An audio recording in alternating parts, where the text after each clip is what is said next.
Hello everyone. Thank you for being here today. I'm excited to share a heartwarming story with you titled, Jin the Quiet Observer in the Kingdom of Cats. If you enjoy this video, please consider liking and subscribing to my channel. Of course, if it's not your style, feel free to skip it, no hard feelings. Now, let's begin the story.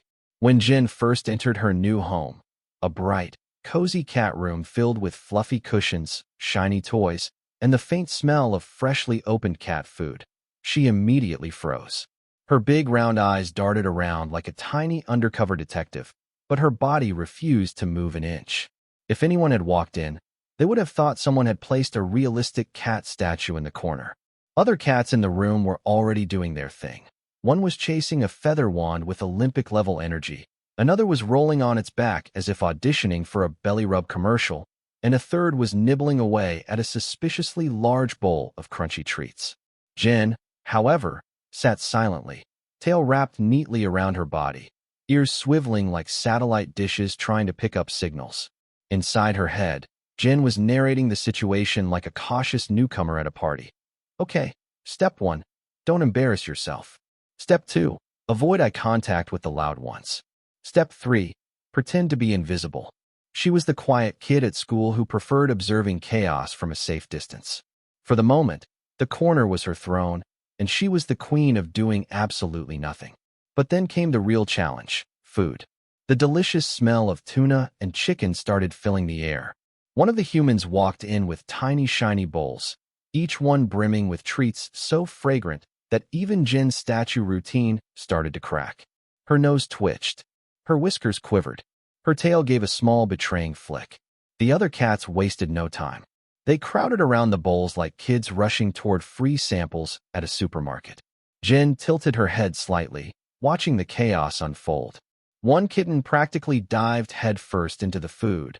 Another growled protectively, as if guarding buried treasure, and the smallest cat managed to grab a piece and dart under the sofa like a furry ninja. Jin's stomach gave a gentle grumble. Her brain argued, stay strong. Don't move. You're mysterious and sophisticated. They can't know you're tempted. But then a little piece of kibble rolled away from the feeding frenzy, landing just inches from her paws. It was as if fate itself had decided to test her willpower. Slowly, carefully, Jin lowered her head. One tiny lick, then another. Within seconds, the statue transformed into a very real, very hungry cat.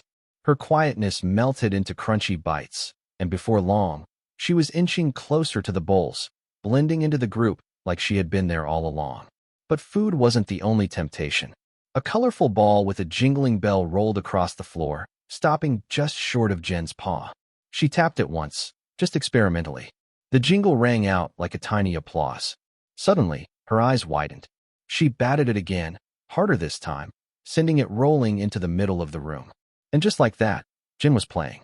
Her stillness had cracked open, replaced by soft pounces and curious leaps. By the end of the day, Jin had transformed from the shy statue in the corner into a proper member of the room. She wasn't as rowdy as the feather-chasing champion or as sneaky as the sofa-hiding snack thief, but she had found her rhythm. Now she had favorite spots. A cushion near the window where sunlight warmed her fur, a scratching post that she claimed as her personal throne, and even a tiny toy mouse that she carried around like a prized possession. When the humans came in, she no longer froze but trotted up with calm confidence, tail held high in a quiet but proud hello.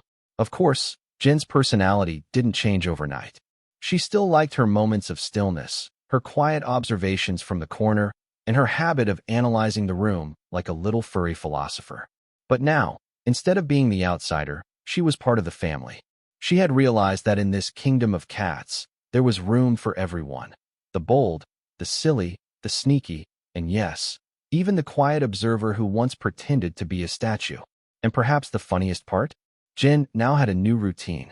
Every morning, she would sit in the same corner as before, completely still, just long enough to make the humans laugh and whisper, she's doing the statue thing again. But the moment food or toys appeared, she'd spring back to life, proving that even the quietest cats have a playful spark waiting to shine. In the end, Jin wasn't just another cat in the room.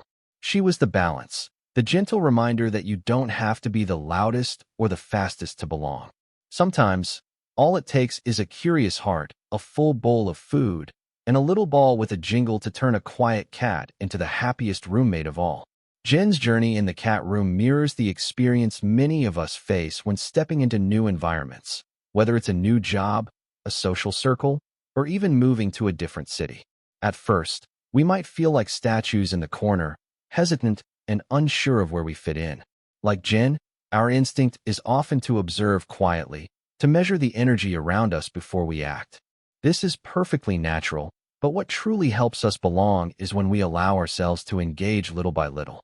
Just as Jen was eventually drawn out by the irresistible smell of food and the playful jingle of toys, in life we can use small points of connection, shared interests, conversations, or even small acts of kindness to ease into new spaces. The advice here is simple. Don't pressure yourself to be the loudest or most outgoing person in the room. Instead, focus on staying open, curious, and willing to participate when the right moment comes. Over time, you'll find that belonging doesn't come from forcing yourself to fit in, but from embracing who you are while gradually connecting with others. Like Jen, you'll realize there's always space for your unique rhythm in any community.